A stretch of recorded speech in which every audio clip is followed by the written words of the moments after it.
All right. Well, welcome to the ATP Project. You're with your hosts, Elisma, Matt, Jeff, and Steve, and there's four of us, and you may notice slightly different surrounds if you're watching us on YouTube. We are in a new building. This is awesome. We are going to be talking about hypertrophy today of the muscles because most males want bigger muscles, except for Jeff. He's bulked, massive. I have already. too much muscle. That's what I Too should much say. muscle, you know. Too much muscle. But, we're going to be talking about that, and a lot of women want more tone, and we're going to be talking about some new innovations on how to do that because in the olden days, it's like just eat more protein, work out harder, and you'll grow bigger muscles. What did Arnold Schwarzenegger know? Yeah, what did he know? What did he know? And it worked. It worked. It did. It worked. and there's some fascinating research, but there's a bit more to it. Matt, there's a little bit more to it, isn't there? Oh, there's a heap, and it's kind of cool because the research has been changing. No, not changing. They've just been getting better. Get a better understanding on how to actually measure muscles rather than just measuring with a tape measure cross-section. Now they can actually go through and measure things and know exactly what's changing in the muscle rather than just mass. There's a lot of really cool diagnostic techniques. There's a lot of really cool people working on taking the science so far to understand where they are, that they know what to look for to prove their hypothesis. And the cool thing is we're starting to get a better understanding of what's happening when muscles grow and learning a lot from the people whose muscles don't grow as well, can work out what's not happening in those cases. So today we're going to talk about the newest information that we can kind of find and piece it all together, pretty much like the order of which the muscle growth occurs are based on the newest research. Good news is everyone's right. Yeah. We just got to work out how to get the well, right I mean, synergy. You used to do amateur bodybuilding, really, didn't you? Wow, it's probably a little bit too far. It was a very amateur body. Yeah, it was. I mean, weren't you? people can check it out on my Facebook page if they want to, and I'm sure lots of people actually have. Yeah, they have. Download it on your phone. No, but I used to be into it when I was younger. I actually hurt my knee and got into it from playing football's point of view, but like a lot of people do, and then sort of became pretty passionate about it. Was natural for most of it, and then decided to stray onto, as they say, the dark side for a while, just to find out what would happen. And it's interesting. I mean, obviously, in terms of you're talking about different types of hormones and drugs, and I know you guys are going to unpack that, so I'm not going to even go anywhere near it. But yeah, absolutely. And I think everybody wants to get the best return on their investment of time. But if you're prepared to put in more effort, you don't want that to be diminishing returns. Yes. And that's what. This is where people talk about overtraining, or you say under-recovering, Matt, I know. But it comes down to Dorian Yates, and in fact, I was talking with Matt in New Zealand, Matt Wally. Oh, yeah, and he was talking about how he subscribes to the Dorian Yates style of training, which was all around your growth hormone and peaking after about 40 minutes. And I think you can slowly increase that as your body understands and takes the load. But there's all sorts of things going on here, and this is what I'm excited about today's episode, because I know we've touched on a lot of these points. But science is continuously evolving, and what I mean by that is we're discovering more. As we get more tools, as we have more diagnostics, as we understand more, many of these things have been done. I mean, there used to be the whole talk about the actual number of muscle fibers would split and you'd get more and you could make them grow. Now, again, I don't know if that's science fact or science myth. I mean, it's been spoken about as well too. But as we get further down, we understand how to utilize science to maximize our results and to find out where those limits are in terms of overtraining and that sort of stuff. But supplementation and hormones, I'm really excited to hear what you guys have got to say. But before we get there, I just want to say, Mr. Romper Room, seriously, I love the way you introduce us, Steve. I feel like we're talking to a bunch of three-year-olds. So It's awesome. Just an exit. Yeah. Oh, I love it. No, Well, I'm going to break it out even more simple because the muscle is made up of, I'm going to start off real simple, two parts, the inside and the outside of Lisbon. What are those things? We've got the inside and the outside. That's right. So when we talk about hypertrophy and growth, there's two different types of things that we want to grow, right? And like you said, it's the inside and the outside. So the inside is your muscles, which is made up of myofibrils. That's kind of like, the meat. Yeah. Yeah. And it's like these little tubules, and they kind of like get connected, and it's got the mitochondria and everything like that in there. Within the myofibrils, you have like sarcomeres and things like that. But that's essentially your muscle cells and your muscle fibers. That's the inside. And that needs completely different nutrients and factors to grow. Covering that is what we have is your connective tissue, which is also called fascia, which is also called the extracellular matrix, whichever one you want to call it. And this is like a mesh, a network of fibers that's mainly more made up of collagen as well as fibroblasts and things like that. And this mesh, in the old, in the past, we kind of ignored it. And, when doctors were dissecting cadavers, they would throw this fibrous tissue away, and they'll only study like the blood vessels and the nerves and the muscles and everything like that. But now they started getting very interested in this fibrous network. And so what they did is they kind of like dissolved the muscle and left the fascia there to kind of see what this looks like. And they found it's like this, it's like all these connected tunnels. So all of the fascia in the body is connected. You don't get a fascia here, a fascia there, or anything like that. They're all connected through these little tunnels. And so you'll have fascia that surrounds nerves, fascia that surrounds blood vessels, fascia that surrounds the whole muscle, but then also the myofibrils within the muscle, et cetera, et cetera, et cetera. And in this fibrous component, you have nerve cells as well. So this is kind of like where a lot of the nerve receptors sit. But it's also how muscles communicate with each other, which we'll talk a little bit about. But that's essentially the two different types. You have that outside, Matt talks about the sock or the shell, what sac. Have you. The sac, that's right. And then Jeff we have... talks a lot more about sacs than me. That's right. We talk about the meat and sac as the, Meat and two veg, I think we talk about, Steve. You talk about the frank and beans. Yeah. But yes, you have the muscle, which is the new and meat noteworthy. inside the sac, which is the fascia. Yeah. Yes. Well, What's in your sac? What? So, hang on. So we got the sac, and you got your meat in your sac. You put the meat inside the sac. Right. And I know, Matt, as far as discussions that we've had previously, is that the fascia has been largely neglected up until probably recent years. Everybody was focusing on the meat, the muscle, and it was all about, training Calories, that, but also, mTOR, exactly. IGF. So we looked at food and nutrition, but nothing. And this is where you've come out. And I know for people that are listening to our podcast going, okay, well, we know that Matt's going to talk about the importance of the fascia and feeding that, which we've done. But there's more, right? But there's a lot more, because it's starting to piece it all together. Yeah. Because this is a cool thing when you see, you see people that have got a conflict of interest, all right? So you see people that, like the collagen people, they're biased towards collagen. You see the whey people are biased towards whey. We've got leucine, we've got branch chains, we've got the creatine, we got which are all awesome. we got the arginine, the nitric oxide, and then we got the people that it's all about calorie surplus and the style of training. Well, you're all right. Is the best thing. There was a theory, and I got a paper here with a cool picture that we'll put up somehow, and however Steve normally does it. But this one here shows how the one theory used to be that you actually build the meat, and then it forces the fascia to expand. Yeah. Well, I found this wicked paper by Michael Roberts, and in fact, I watched him present it at an ISSN conference.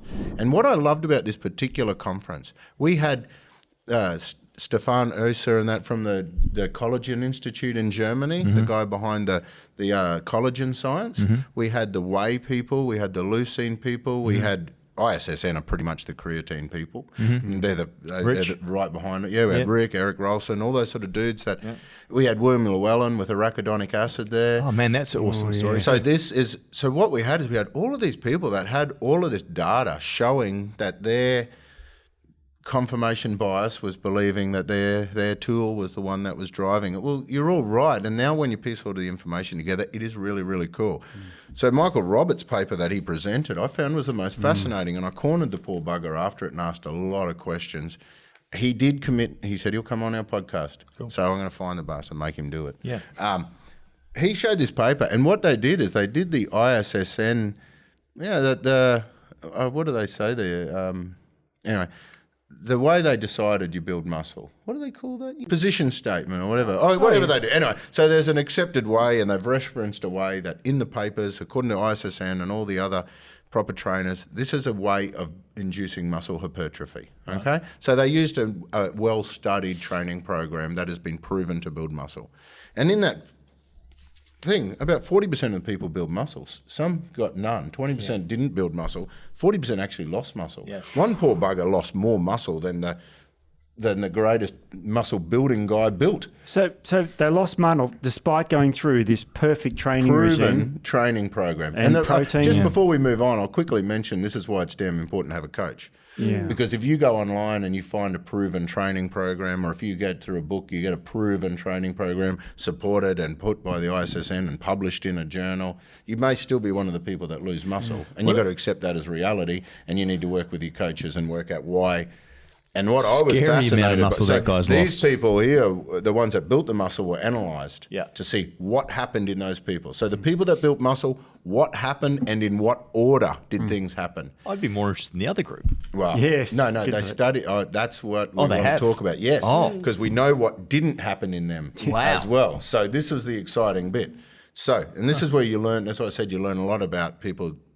Lack of success is such a big success Bloody for oath. a scientist. You know, you learn more from failed science than you do from the successful science. So anyway, but these guys use the top level levels of testing. They've even published other papers about how to actually measure muscle growth. Got all that published first to make sure that they had the right techniques in place. Anyway, the coolest thing is they referenced creatines and nitric oxides and proteins and leucines and all the mTOR theories, the IGF-1s, all the stuff that we know about muscle protein synthesis, which is building the meat. And they went and analysed all of that and looking for everything. And what they discovered in the people that built the muscle and in the people that couldn't build the muscle, what they couldn't do was actually build the fascia, the sock. So the first steps in the people that build the muscle, what happened was the fascia got bigger, the muscle fibers within the shell or the sock or the infrastructure became diluted.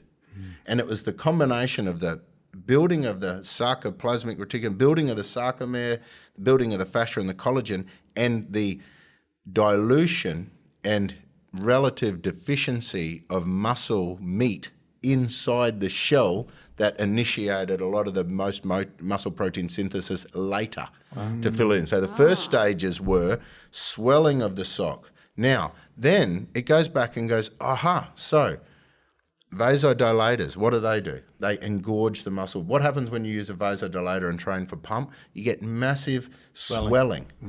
Creatine, what's it famous for? Holding lots of water in the muscle. So if you creatine load. Now, also these processes involved and muscle protein synthesis heavily dependent on ATP. Even our mate Diego talking about cluster training was all about training for a certain period of time and waiting for a certain period of time for the ATP to regenerate before you go again. And it was all about trying to find the optimal window for ATP. So if you have a look at supplementation like ATP supplements or things that will support ATP production, maintain that hydration, the vasodilation with the nitric oxide, all of this is true. All of this is right. So when you have a look at, people argue, well, there's no real link, and they say, does the arginine stimulate muscle protein synthesis, or is it the nitric oxide that's doing it? And you say, well, both. So what you'll find is, but without the hydration, without the ability to swell, without that ability to expand the fascia and that muscle, then you don't get the signals to build more fascia. You don't actually get the signals then to fill that muscle with meat. So we can go through the details of it all now, because it's kind of really cool, because what these studies are showing is 1 + 1 = 3. If we're looking at building the shell, and then so everything we know about building the shell through training, the utilization of collagen, fascia support, specific types, specific hormones associated with building a shell, and then you do all of the calorie surplus, the leucines, the creatines, the nitric oxide to fill the shell with meat, you build better muscle. But there's another one, because it's one is that shell, one is filling it with meat. The third one is the type of training we're doing. So it can be 1 + 1 + 1 is 10. My math sucks. No. But do you see what my it's an example of synergy here too. So if they never publish these papers, you never bloody know, and we'd be stuck using branched chain amino acids, whey and creatine, which is what we've been doing for so long. And it works. It does it backwards. But and the whole picture is it's a piece of the puzzle that absolutely is, as you're saying, that these scientists have gone out and proven it. And we can see it and all the rest of it. But it's just one slice of the pie. And they're both right. If we can look at a holistic thing and combine all of these things in our nutrition, our timing, our pre, our post, our recovery, stretching, all these things all together, then you're creating the perfect beast. I'll probably add something else. Matt, you said that you need, the You need to have the fascia, you need to have the muscle. It depends on the training. And I think one thing that I'll add in there is also the quality of the protein. Yeah. Because they're not all the same. You know, there's difference between soy protein, egg protein, whey protein, and things like that. So, and at the end, and I'm just for the people that are listening at the moment, because obviously you guys are deep delve into the science, to give people the confidence that you know that you've researched and you know what you're talking about, which obviously you guys do. But at the end, we'll summarize it in terms of, you know, your nutrition, what should be in your diet, you know, everything from, you know, micros to macros to training to you know, different with Dago with the training sort of that he said, the other girls that have done the booty training. And I know a lot of guys go, oh no, not the booty girls again. But there's a methodology in terms of what they're doing and why they're getting that muscle to really pop the way that they want it to. Yeah. And because you've sort of broken down, a lot of people are doing things that are getting results, but they don't know why they're doing it, but they know that it's getting the result. Yeah, and they're getting, and like that slight awareness of just that one extra thing that they could do with it, or one thing they could reduce, or how you might could make all the difference. One of my favorite sayings in business is AAA. So adopt, adapt, apply. Things outside of your industry that you can use.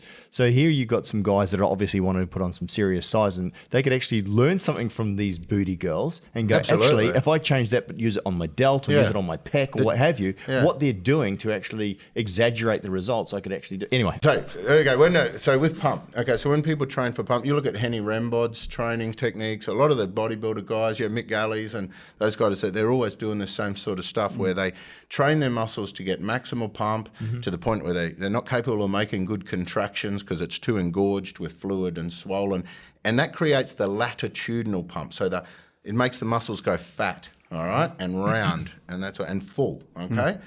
But they can't even make full contraction, so they keep going shorter and shorter to maximize that pump. And that's all latitudinal. And it feels awesome and full, very important for muscle hypertrophy, been very important. If you have a look at some of the girls in the squat rack and what they've learnt now to do the booties, to really build that booty, when they get that pump, they're not actually doing those partials at where the muscle's at shortest. They're actually down in a full stretch position doing those little partial pumping to get the maximum amount of pump into the booty, to get the maximum amount of blood engorgement and swelling and fullness.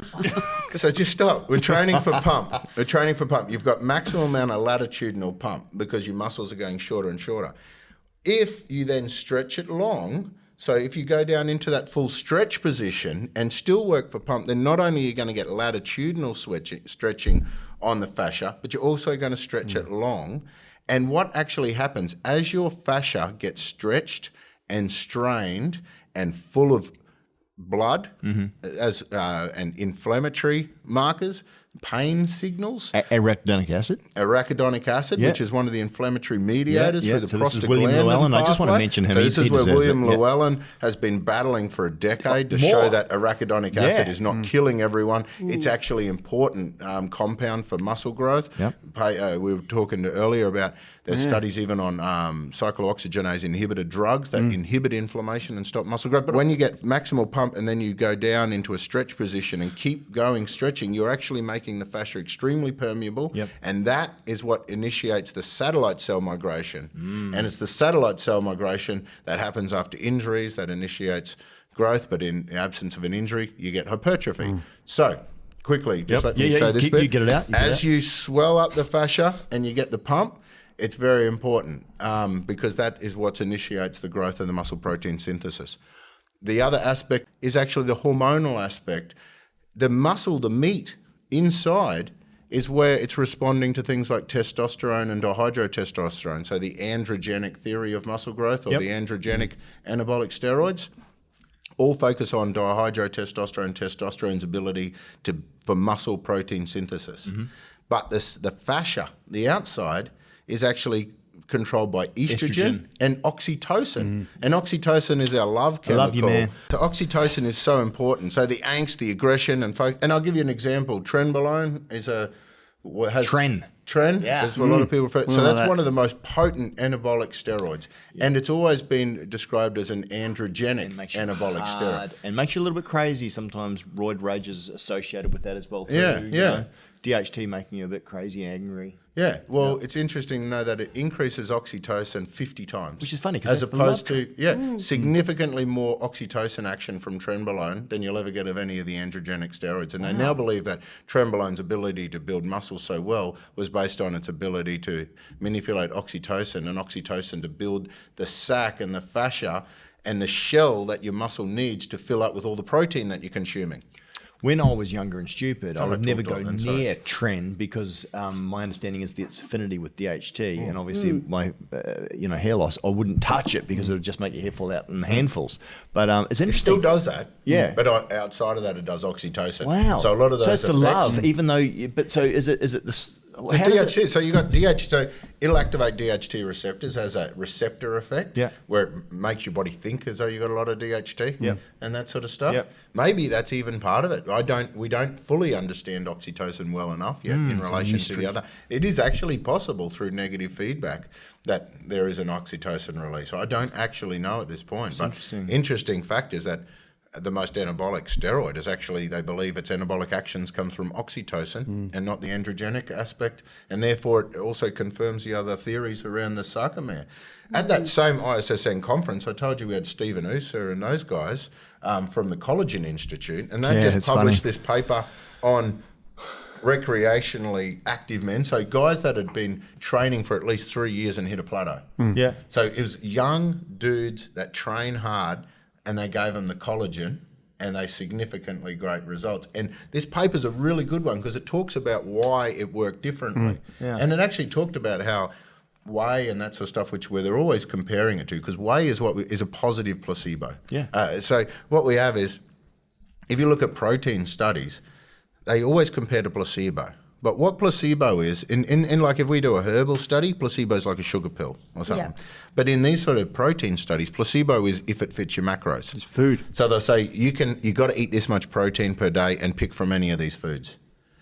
And were you in that conference with me? I don't know whether we went to that seminar and they did that massive graph that showed Yes. where the whey sat And the compared P. to everything else. Yep. So they had placebo, which is if it fits your macros, eat whatever the hell you like of protein. Then they had the pea, they had the soy, they had all this, and there's all kind of hovering around placebo, which is basically saying it's just protein. Yeah. Protein's It's cool. protein. You've got protein. No difference. That's Right. what Whey this is was saying. significantly better It was. because of the leucine and the branch chains. Yeah. They then got some studies where they compared collagen to the whey, and it was better again than whey compared to placebo. Yeah. But the best thing is, and this is what excited me the most about seeing that, the whey, the placebo, and all the other plant stuff is just protein. Yeah.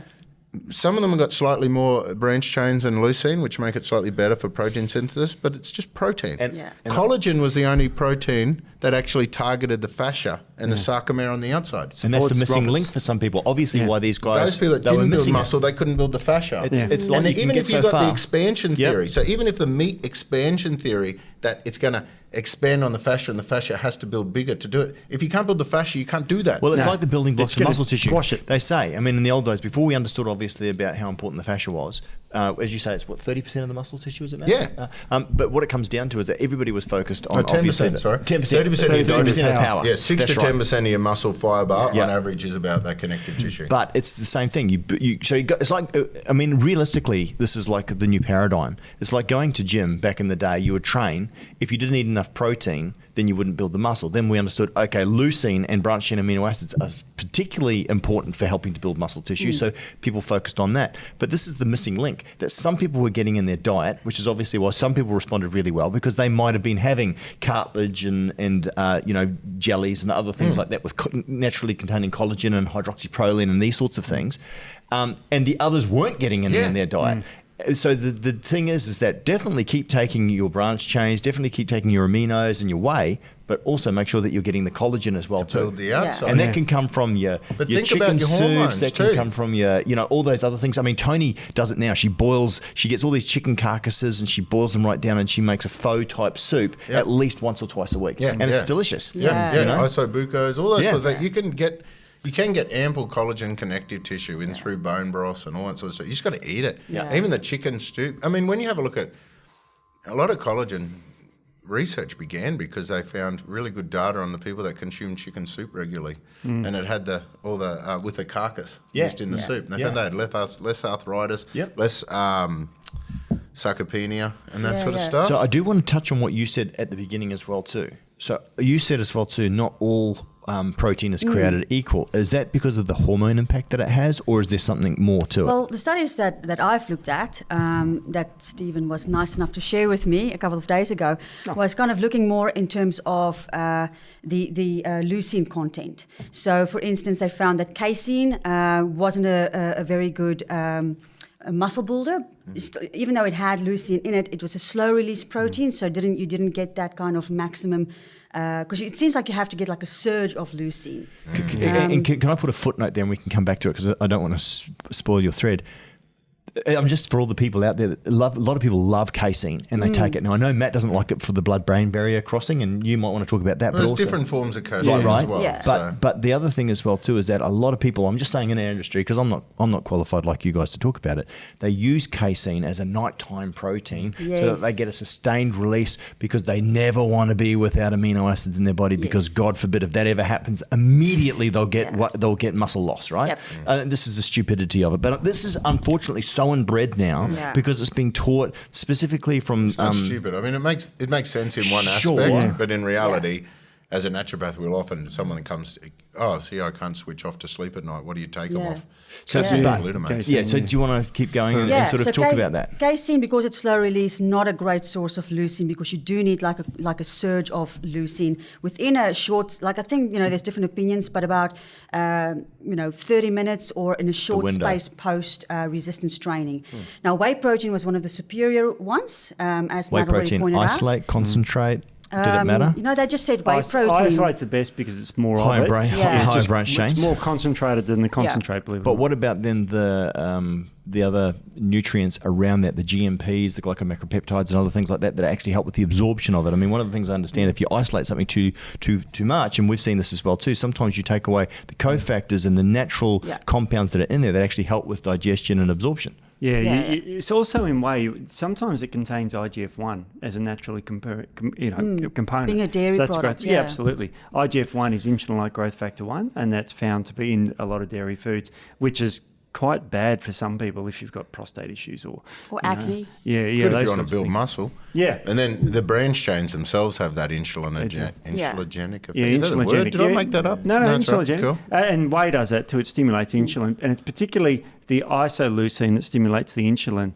The leucine is mammalian targeted rapamycin complex 1 inducing. So you have they're two of the branch chain amino acids, and then you've got valine as the other one. But they're sacrificing themselves as well too to protect the gain. So if they're not even used directly to build muscle tissue, they can go through glyconeogenesis to actually provide fuel for the muscle as well too, which is again protective against your muscle tissue breaking down. So it's protective as well as growth effects. Do you know how branch chains are cool for your pre-workout? Give you energy? You know how some people say, I have branch chains because it wakes me up for my workout. Yeah. You want to know how it does that? Steve, I know, so I can tell by that shitty Yeah, I green. did. It's a really cool mechanism. No, you can't see. This is This is mine. I'm going to say it, Steve. Go for it. Two scientists fighting over who's branch smarter. chains. So they block the migration of tryptophan into the brain, so they block serotonin in your brain. Oh, so you feel less content and relaxed and a little bit more anxious. And we're releasing the you're awake. ATP shirts, which is Matt's ideas. Free serotonin. Yeah, I want it like a banner, as if serotonin is locked in jail somewhere. Free serotonin. I love it. That's gold. It's great. And then they'll go, no, because I had a shirt like that. Yeah. And then someone come up to me and goes, yeah, it's fucking bullshit what happened to serotonin. So what the hell are you talking about? Yeah. No, And what Matt says is correct, and they often add like carbohydrates in there too, which stimulates insulin, which stimulates the transportation of amino acids into muscles. Tryptophan doesn't go into the muscles, so there's more of it left over to go into the brain. So you don't want to have your branch chain amino acids with too much sweetening It's agent. the sleepy time. Sleepy Tryptophan, time. isn't it? Yeah. 5-HTP. So what's It cool makes about that? 5-hydroxy So you're tryptophan. referencing the what we always used to call like the anabolic window. Like there's this time where we've induced signals that stimulate muscle protein synthesis, and that has been a big point of debate or investigation over the years because you've referenced glycogens, we've referenced these creatines and that sort of. So in some of these papers, this is why I really like Michael Roberts' papers, because he did it in conjunction with all the ISSN guys, referenced all their papers, showed where they were all right, but then basically showed if we think conceptually instead of the fine details, we can often get caught up with the details. But conceptually what happens is it swells. It's the actual swelling of the muscle that induces the muscle protein synthesis, and that swelling can be induced by so many mechanisms. So in some papers they can show it's the glycogen replenishment and the hydration, so you've got to hit that glycogen window because it's the glycogen window, and then his paper's going, yeah, well, that was a thing, but it wasn't the thing. It wasn't statistically significant in all the cases of build muscle. So they said, yeah, glycogen's a thing. Yeah, the nitric oxide, that's definitely a thing.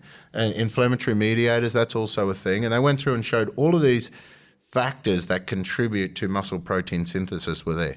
But statistically significantly, it was the one thing that was consistent across the people that grew was actually the ability to build that sock first. But then if you couldn't hydrate it for whatever reason and you couldn't access that muscle protein synthesis window, you would never have built. That's right. And there's also, you mentioned it a little bit earlier, Matt, is like the theory of if you build the muscle, the fascia will kind of expand with the muscle. But we know that's not true because you can get something like compartment syndrome in some athletes, which is essentially means that the muscle is expanding, the fascia is not. The fascia is constrictive. And that's really common in hormonal with low estrogen.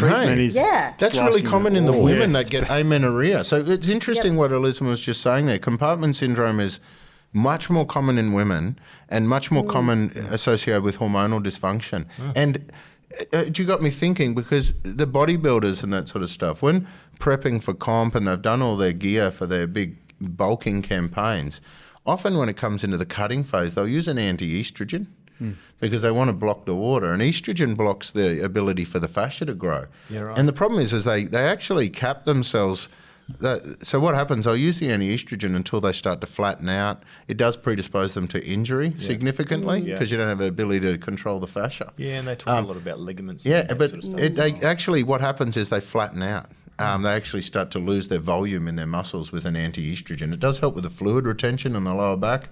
When I recommend anyone before using anti-estrogen to just try celery seed and get rid of the uric acid first.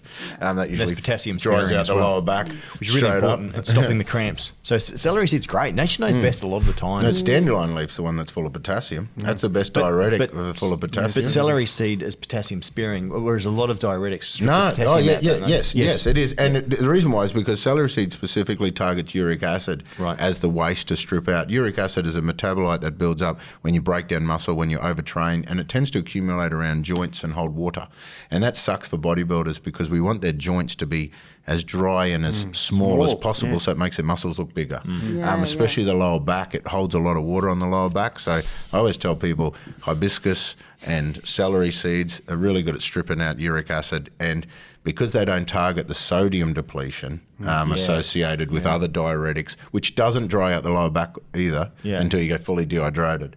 So anyway, interesting, hey, so that anti-estrogens, blocking the estrogen can contribute to you slow down your growth. You're predisposed to injuries. It actually significantly drops the amount of sugar that you can get into your muscles as well. I reckon it would stuff your sex drive as well too. Probably. Yeah. Probably. The drugs, Arimidex is the most common one they use. It's got a terribly long half-life. So that's an aromatase inhibitor. It's actually a cancer drug for breast cancer. Tamoxifen blocks at the receptors. So tamoxifen blocks the receptor side. They're cancer That's Nolvadex drugs. as well too, right? That's the same thing. I'm not I think sure. same name. Nolvadex, the same thing. I think it's the that's same the thing, brand right? name of it. Yeah. I don't know. Arimidex is a little bit smarter, but still, it's all these so how cool's that? illegal in Australia and in the US, I believe. Remember we unless they're on talked about it at prescription. our podcast with Cheating Drugs podcast about a year ago. Yeah, That was an awesome And there's podcast. always the piper to pay typically with any form of pharmaceutical drug. I mean, some of them are worse than others, but so we're definitely not recommending it. No. But, for those that are, again, what is it, forewarned, forearmed? Or forearmed, forewarned? Matt said a great comment before about some of the more common drugs you take, like headache tablets, can block muscle growth. Absolutely block muscle growth. Is that right? Yep.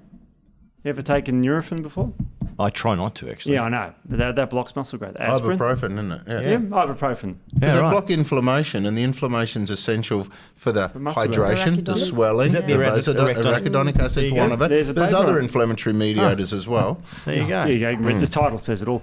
And because you need certain immune cells getting into the myocytes to cause the inflammation. There you go. And you might have forgot the gentleman's name. He was talking about the arachidonic acid. Yeah, William That's Llewellyn. He's a cool guy brilliant. too, because his poor bugger, he went against all adversity because you got to remember, he was talking about omega-6 arachidonic acid being good for you at exactly the same time as the rest of the world went mad for omega-3 Yeah. and EPA, DHA, and say it's omega-3 to omega-6 ratios that is the problem in the world. Yes. And he's there sitting there going, well, I just took over the ownership of this particular omega-6 highly inflammatory mediator as a muscle growth. He had to go against all of that to the point that now they've worked so hard to prove him wrong. They're now, his enemies are publishing the papers showing that he's right now because they're so excited. But the funny thing is, man, it's the same thing with sodium as well too. I mean, the problem is that we literally always throw the baby out with the bathwater. Yeah. Oh, omega-6 bad because we get too much of it in our diet because it's from grain-fed meat and blah, blah, blah, blah, blah. We need more omega-3s. Omega-3 good, omega-6 bad. Yeah. No, actually, in ratio, we need it, right? Yeah. The title of this paper is quite fascinating. High-dose anti-inflammatory drugs compromise muscle strength and Hypertrophic. there we go. We've said it so many Adaptations different to ways today. resistance training in young adults. Hypertrophy. Depends, yeah. We keep Hypertrophy. changing the emphasis on the syllables. But I mean, again, there's a lot of people that, especially as you're getting a little bit older, or you're managing some injuries, that probably as part of their protocol before they go to the gym is probably An anti-inflammatory? Yeah, which is Yeah. probably the worst thing you could possibly do for your results. They're not even prescription ones. Imagine if you took Mobic, a 20-hour half-life COX-2 inhibitor. That would destroy your muscle mass. Yeah. And Celebrex, or if you're on Vioxx is banned now. But any of the other COX-2 inhibitors, that would incredibly downregulate arachidonic acid. I still want to come back because I don't feel like I've got my answer from you yet in terms of the protein. So in terms of then, you said that not all proteins were created equal. Did you answer that? No, but there's something else. Well, I did kind of, but there's something else I wanted to add there. So soy protein, for instance. Yes, well, very low leucine content. Yeah. Soy protein is typically hated by most male bodybuilders. There's a few females out there in the health food stores that love it because they say that the soy helps with the feminine issues as well too. Like I had one phytoestrogen. Which I want to know now, does soy have any other effects in the collagen? Because we just discussed there's two different things.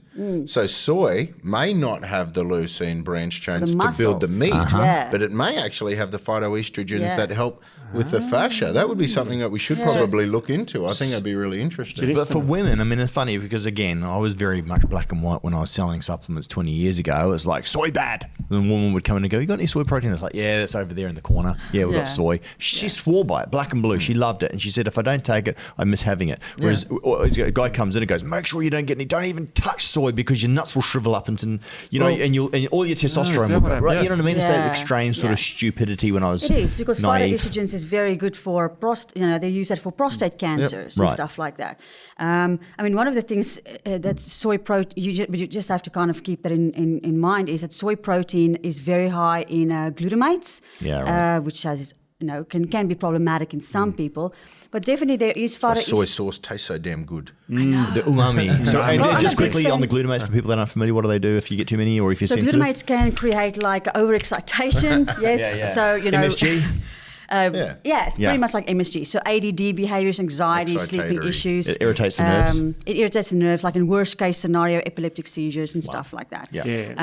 But phytoestrogens, I'm a big fan of fermented soy products, which Tofu. is tofu, your soy sauce and stuff like that. Yeah. But soy protein I wasn't really a big fan of. But, I guess. Hey, well, I'm really curious now because this is getting, when we're talking about the proteins, another cool thing. So the opposite to glutamates, like not the opposite, but one of the things we can use to mitigate that is glycine.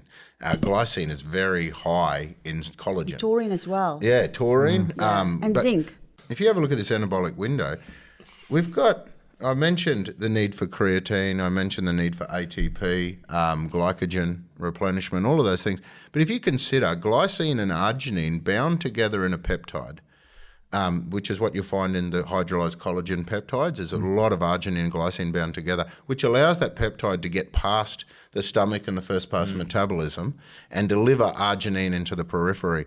The combination of glycine and arginine being liberated in a training muscle around the end of the workout would help to regenerate the glycogen. It actually contribute to glycogen replenishment, contribute to the creatine and the ATP replenishment as well. The arginine would also be available for nitric oxide vasodilation within that muscle bundle. So apart from the muscle protein synthesis aspects associated with the leucine and the branch chain amino acids and just the protein surplus, the collagen itself, not only by providing the hydroxyproline and the unique nutrients needed for the fascia on the outside, the amino acid profile, although doesn't fit the muscle protein synthesis mTOR model as well as the branch chain leucine, it seems extremely important as a complementary factor or as the initiating trigger to vasodilation, the swelling, the engorgement, and that building of the hydrated shell that then your dietary protein from whey or plant or whatever you choose would then fill it up. Yeah. Yeah. Because I know, Matt. Cool, eh? Well, it is cool. And I know, Matt, that you're always been relatively, how would you say, antagonistic against people taking straight arginine or arginine alpha-ketoglutarate pre-workout because it's going to engorge the blood in your guts. And the amount that actually gets out systemically is relatively small. And I know a lot of people are listening to this going, okay. And I know we've probably got a little bit more to go, but then what do I do? Well, I think everyone's doing everything right. I think we've got to talk about loading up. It's the combinations. Yeah. But I mean, I want to look at, in terms of, and the one thing that I wrote down as well too, nitric oxide. You did write down one thing. Settle Look at us. We got all this stuff everywhere. And you go, no, I wrote one thing down. Nitric And oxide. tell us what you wrote down, Jeff. Yeah, well, see, I don't you actually read need it? to write it down. I have an eidetic memory. No, of course I don't. Can't even Can't say even it. say that either. I have a photographic memory. Oh, No, I don't. But do you have ammunition in it? Yes, exactly. At least I can took You properly. actually wrote a chemical. At least you can what, sorry? Took properly. And then spieling is my best thing as well too. So. About people making up. Say that again, Jeff. Took. You what? Took. What are we talking about? I don't know He anymore. doesn't know. He just said, "Atukadoo," and then I was just starting Jeff, and he goes, Have you ever watched the "Atukadoo." Muppets? And then I said, "What'd you say?" And he said, With the- "Atukadookabook." And then I said, "What?" And he said, "Took." You can listen to the recording if you don't fucking believe me. That's pretty much how it went I down. think someone's overcompensating for the ammunition. Ammunition. Hey, that's I'm pretty cool. defending Elisma from her ironic longevity.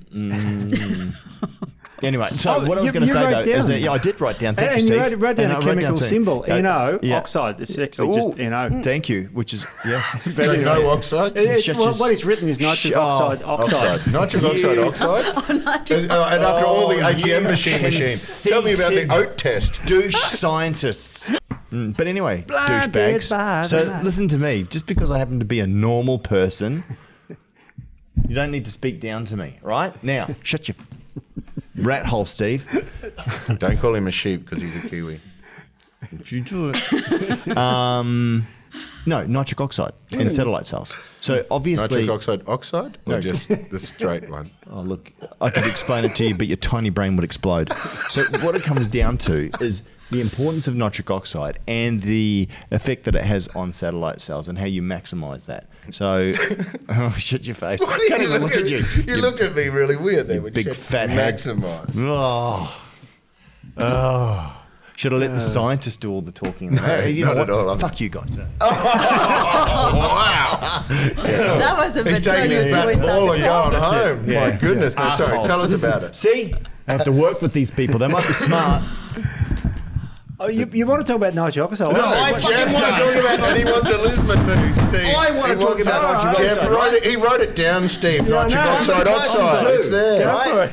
Oh, oxide. Okay, so Carry on. We're okay, here. you're right. Yeah, we're right. good. We're good. Carry you on. finished. You getting off your ivory tower, you bunch of elitist jerks. Okay, It's a little Yep, bit go upset. you're ahead. going to answer my fucking No. question. Are you going to ask her? I asked it several times, but What is the question? nitric oxide. Don't and its interrupt effect on Steve this satellite time cells. when he's trying to ask Oh, his question. you interrupted me by saying not for him to interrupt me. Well, sorry. Just ask your question. Oh, fuck. I'd like to. Elizabeth, Jeff's about to ask you a question. Hey, have you ever seen how far these pens can get into someone's thigh? Nitric oxide and its effect on satellite cells. I'm actually not. So who's? I think you need to ask him because I did not research. You're the only one that I respect. Write it down. This is just research. This is it. Tell us about This is my yes. Tell us this is your moment. No, I'm asking a question. I don't know anything about satellite Well, cells. what are you even and I doing just- here? You're an imposter. Okay, you know Steve, what? you tell us something. Nitric 'Cause oxide. I don't know anything and its about what he's effect on- talking about. Well, first we have to know what satellite cells are. People are probably wondering. They're myocytes, which are Nice muscle segue, cells. Dr. Yeah, Carl. And they are involved in the regeneration of new muscles. So how do we get them moving throughout the body? They use by blood vessels. Nitric oxide is a little gas inside the blood vessels that dilate them. And that, of course, leads to greater movement of the satellite cells to be able to induce hypertrophy. So obviously the importance of stimulating satellite cells to help build more muscle tissue. Now, Yep. does it have an effect on the fascia, or is it only the actual muscle fiber itself? It has effect on everywhere. There's a nitric oxide all throughout the body. And L-citrulline is a great thing to induce nitric oxide. Oh my gosh, I'm glad I'm the only professional here, and well, you, Steve, We as are. well too. Yes. Look at these guys, Look at they're these crying. children. Elizabeth's Oh in my God. tears. She's all the Look at the mascara giggles. is running. They're bloody useless. See what I have to put up with, people? Do you see this We're the- shit? Jeff and It's I are like the herding cats. We never say anything bad. We're always very professional. So, did you answer his question? You did I did. actually. All You- right. You were laughing at. Yeah. Now I'm Well, laughing. that's good. Yeah. Thanks, Steve. Good. Yeah. And what about L-citrulline? We haven't What'd you call mentioned me? that. Well, citrulline's important as well too, Steve-O, because doesn't that also help with nitric oxide production? Does. Okay, so better than arginine as well Better too, than that arginine. everyone goes Yeah. for the arginine. But the L-citrulline naturally found in watermelon. That's right. Yeah. Botanical Yes. name citrulina. And it seems to have a higher concentration in the white part that you normally don't eat. So maybe you it's the should. green. Yes. But yeah. But yes, citrulline definitely better than arginine Yep. in terms of nitric oxide stimulation. So, and all this of better that. to take pre-workout as opposed to post, or does it matter? I mean, are you looking to Don't actually matter. increase the No, nitric this is the oxide best while thing you're about training? citrulline. So when you take arginine, it's like throwing recycles, right? petrol on a fire because arginine converts to nitric oxide in the presence of ATP and some other signals. And then it's done. The Yep. nitric oxide vasodilates. Citrulline accumulates often in the kidney. So citrulline will go past the first pass metabolism, get delivered systemically and accumulate around the kidney. And then when you get signals, I don't know how, but you get signals from parts of the body saying that we need more oxygen. Citrulline is then joins with aspartate to make arginine. And it can do that, and then it makes nitric oxide, and then it spits out citrulline and aspartate, so it can recycle. Yeah, it's so they pretty did studies on shuddies did as well. 3 grams of citrulline was the same vasodilation as 6 grams of arginine. Yep. Which was kind of cool. But that also shows that pretty cool. aspartate forms of amino acids. So, you can get things chelated to amino acids, like you get magnesium diglycinate or something like that. If you get it in the aspartate form, it actually mixes with the citrulline to make arginine more efficiently. Because in that instance, aspartate could be the limiting factor. Well, do you actually want to know the mechanism of the nitric oxide release? I thought this was Yes, quite I really kind of- bloody do. Yeah, I thought it was Oh, very right. interesting, right? Because it is again how fascia communicate, Yeah. different fascia communicate with each other. So the blood vessels obviously sit, kind of like in between muscle fibers and things like that, or closely, close to the muscle fibers. So when muscles contract, then that is, usually contracts around the fascia as well of the blood vessels, because remember the arteries and blood vessels also are surrounded by fascia. That then sends a signal for nitric oxide release, which then relaxes the muscle, which then dilates the blood vessel so blood can flow through. At least that's one of the mechanisms. Yeah. That is why. Amazing, No, that. the other thing that confuses me, and hopefully someone can answer me this: beetroots and cherries and all those, they're plant sources of nitrates or nitrites. I always get those two confused. Nitrate. Is it nitrates or Yeah, nitrites? it's nitrates. Well, that that's live right. in them. It depends. It's NO3 or NO2. So that, and it sits in the mucosa. So it sits in the spit on your gums. And then somehow what we're talking about there, a signal goes, and actually microbes liberate it out of the mucus to put the nitrites into the bloodstream. And then the nitrites are the N part of your NO there. You got an extra oxide there, did you know? But so you get the nitrates come from the plant, and you can actually stop beetroot working by using antibacterial mouthwash because you don't have the bugs there to liberate the nitrites. So how the hell do the bugs know when to liberate the nitrites into the bloodstream? Like, they're not even you, they're bugs. How the hell do pretty they know interesting. that your feet needs more oxygen? So in terms then of what else, have you got any other stuff that you want to cover before we start summarising? And another very important nutrient for the extracellular matrix in the fascia is vitamin C as well. Oh, yeah? Yes. Yeah. Vitamin What? C is hugely important for the extracellular matrix. Why? What with I that? think it is- For making of the collagen? Well, 'Cause that's what I'm thinking, because- Hydroxylates the proline. Proline, Because the fibroblasts in the extracellular matrix releases collagen peptides. Yeah, yeah, right? yeah. And then these collagen peptides have to be formed into collagen fibrils. Yeah. So I think that's maybe where the vitamin C comes in and then kind of like bulls this collagen Yeah. throughout the fascia. I will correct you on that I want point. to know. Oh, okay. It's vitamin C, but anyway, just I What want did I say? Vitamin C? I'm just shitting you. It'd be interesting to know if anyone's ever looked at people with hydroxyproline deficiency, because the importance of vitamin C in regards to its anti-scorbutic effects is its ability to make collagen. So vitamin C's not in collagen, but it's a catalyst. It hydroxylates the proline to make hydroxyproline. But when you eat collagen, about 30% of the collagen matrix itself is hydroxyproline. Yeah. So in that instance, the vitamin C may not be as crucial. It'd be really interesting to see, because Yeah. it's a very important factor with, that scurvy is actually a collagen deficiency more than anything else. I think that's why you get So you get the the first bleeding symptoms of the disorders. leaking gums, the bleeding, the bruising, Yeah. the weakness, and that sort of stuff. The other parts of scurvy with the vitamin C deficiency is the malaise associated with the inability to make the catecholamines for energy. And then lastly is immune, you know. And they just die. Yeah, Killed interesting, lots of Because it's so important for the collagen. Again, goes to show how important supporting this How'd that get collagen there? in the anabolic window is. Where'd that come from? What happened? I don't know. Chin nut. Just shush. It's quite incredible, because what we've talked about today is we've broken down the muscle into two bits, which I think is new to some people. People think the muscle is just the meat muscle. Yeah. And we've talked about now the sack, we'll call Yeah. it. And that's incredible. Not just the meat, the sack, Jeff.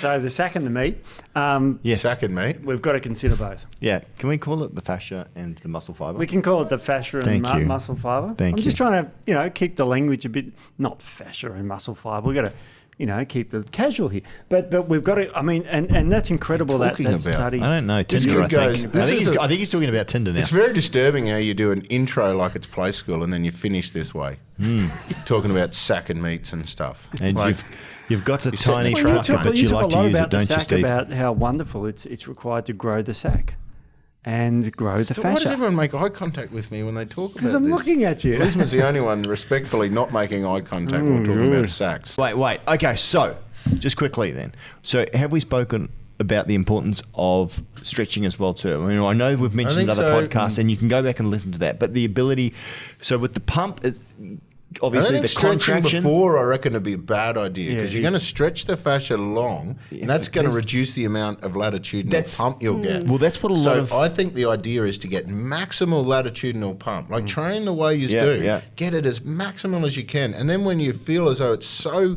tight that you can't make a proper Go the other muscle way. contraction, but also you can't then allow Yep. it to go out, because once you've got that hydration, once you've got that engorgement and that Yep. swelling, Yep. if you then pull it long, you're Yep. actually going to make you got to imagine this sac as a permeable membrane. We want to stretch it, because as we make that membrane really stretched and permeable, that's when the satellite cells migrate. So it was it Diego that you were speaking to about his With the training, cluster which was training. the cluster training, which is effectively where you were picking a really heavy weight, you were lifting it 3 times or something like that. 3 RM, and then I think it was 20 seconds. You did the right. podcast on that. You spoke about it, right? So you, but it was all about getting the perfect timing of resting Yep. to replenish the ATP, so yep, you could do it hit again.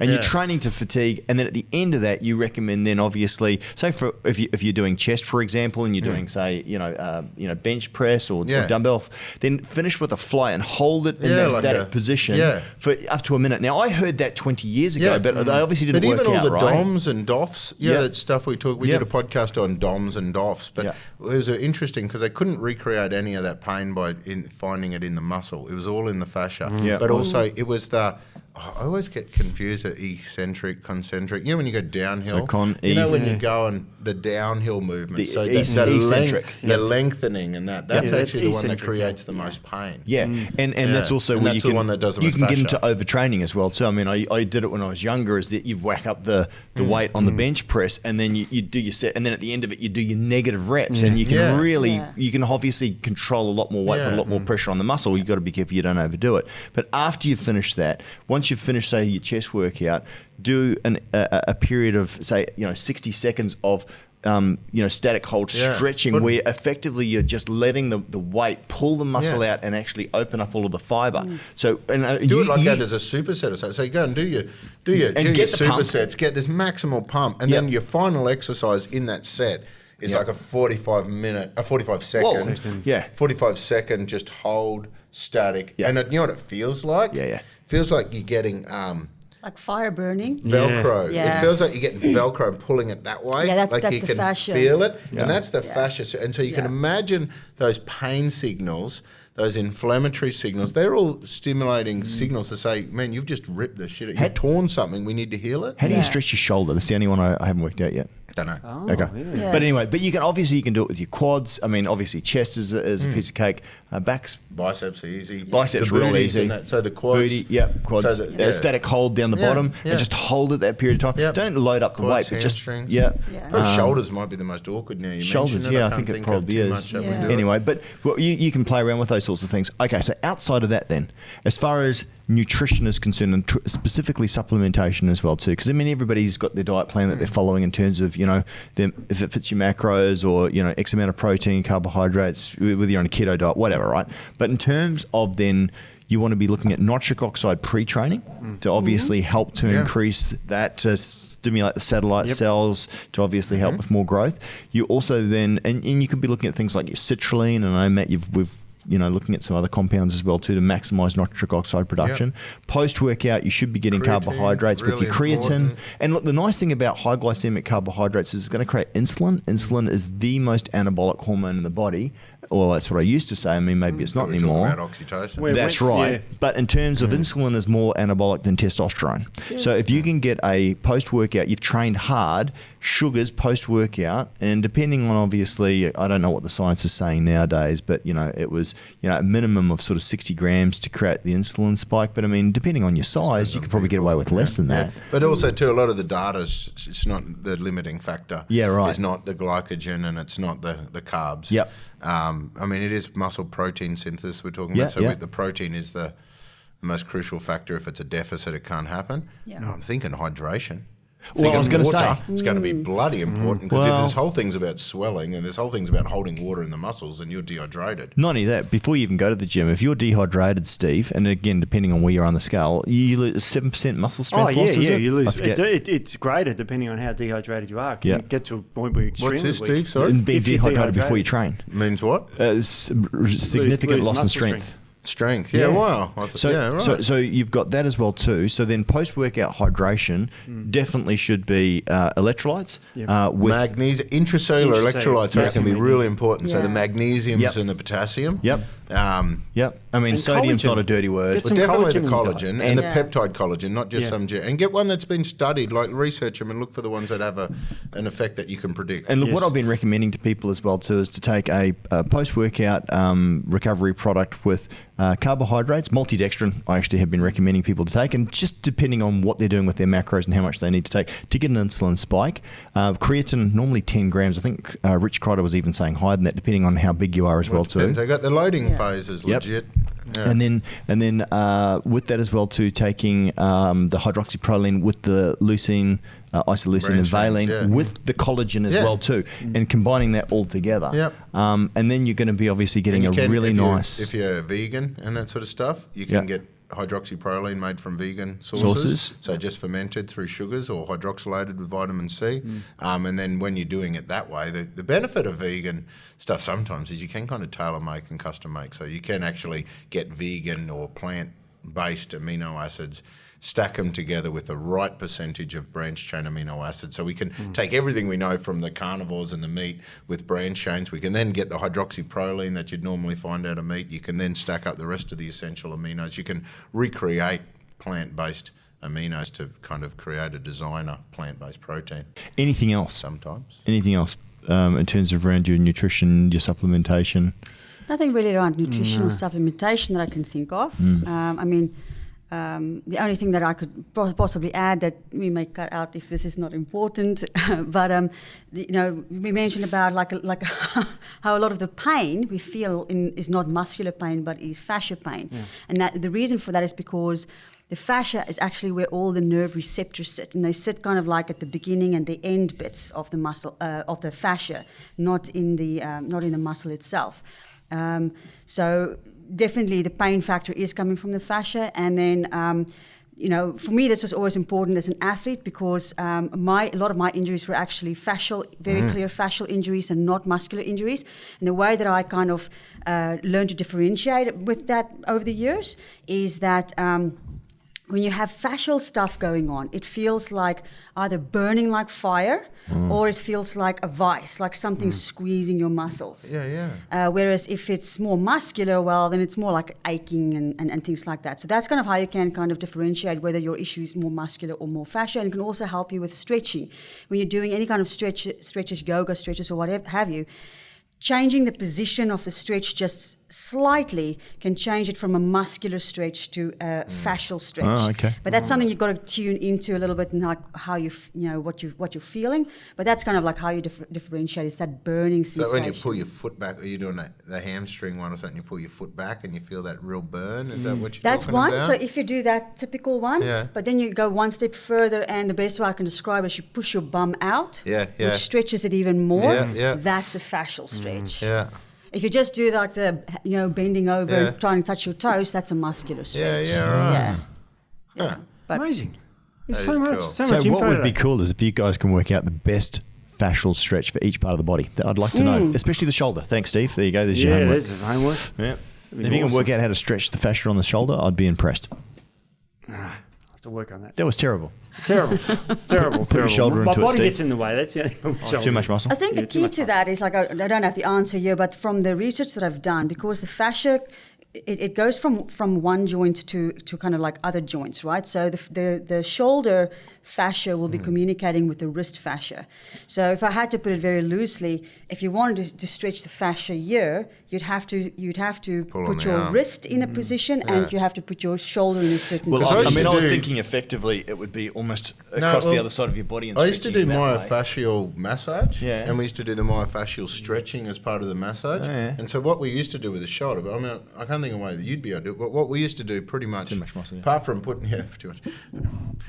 putting my foot in your armpit, but it was almost like, so we used to have the people on the bed and you just pull on the arm. You're basically stretching it, pulling it out, Yeah, it's and almost then like you're- moving it through yeah. the range of movement very Yeah. gently. And when you find the points of resistance, we used to actually just shake it around a little bit and just wiggle it and see sometimes, because the fascia is supposed to be lubricated and slide across itself. And you get those grind. Oh, jeez, that was bad. Did you hear that? Yeah. You get some of those grindy sort of things like that, and then it's actually the fascia not sliding across each other nicely. It's making that clicky sort of grinding feeling. Yeah. But that's how we used to do it. It was more of a stretch and it's just moving it through that range of movement. So you could do it with other people, and even those. Seen those fascia blades and those fascia scraping things, they may activate a lot of stuff within the fascia. Yeah. No, I haven't Even seen I was those. talking to Steve earlier about we used to use these microcurrent machines, and there used to be a frequency we used to use when someone couldn't activate a muscle after an injury, and it was actually talked about as secretions within the fascia. We'd induce secretions in the fascia. And we didn't really know what that meant at the time, but that was old school stuff come from Abrams. Where hell, Yeah, when yeah, you that were- was 100 years you ago. went to his I birthday was only a party, kid. didn't you? Yeah, of course, yeah. Do you reckon? I reckon. Okay, anyone out there with a frequency-specific microcurrent? My brain thinks it was 81 and 142. I can confirm There you go. that. So I reckon I that's don't what it know is. what you're That's my talking I guess. don't about. remember what it was, but If I'm right, I win a prize. yes. Free tub of some shit. Now, fuck are we talking about? Fascia stretching. So, yeah, that's interesting. So, I think, it's something to look into. Fascia stretching. Yeah. So, see if you can find out the best way. I mean, I like chest and biceps and that because you can use a weight to actually really get that stretch going. It's those other areas that might be a bit more difficult. Yeah, you get a massage then. I reckon we're done. I think we're done. Is there anything else? No. Final No, we're words? good. Good. Kinda We're hungry. good. Steve-O, over to you. You can sign off. You thanks do the for intro. listening, everybody, firstly, and thanks for putting up with us, Brooklyn, in the background there. And thank you guys, and thank the world for this wonderful, beautiful sunny day we got outside. Thank you, Steve. And let's get some big muscles. Let's thank go. Steve. Yeah. Let's all Let's together. get some- And thank you, Steve. I can see through the arch. I can see John and Simon and Penelope and. Good night, Australia.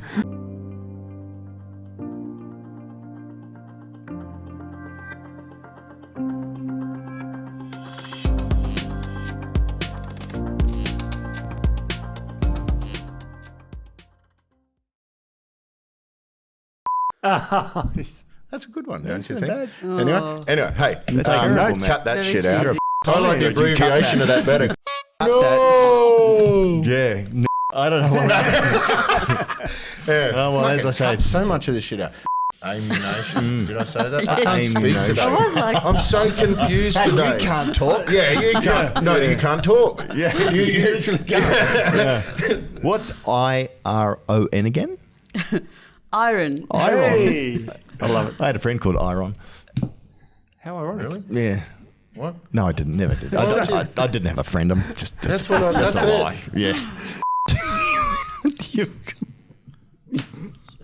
Don't look at me while you do that. Don't make eye contact. You just make it No, you weirder. just got to make sure that you don't. What? You don't. Warm, you have used cold hands?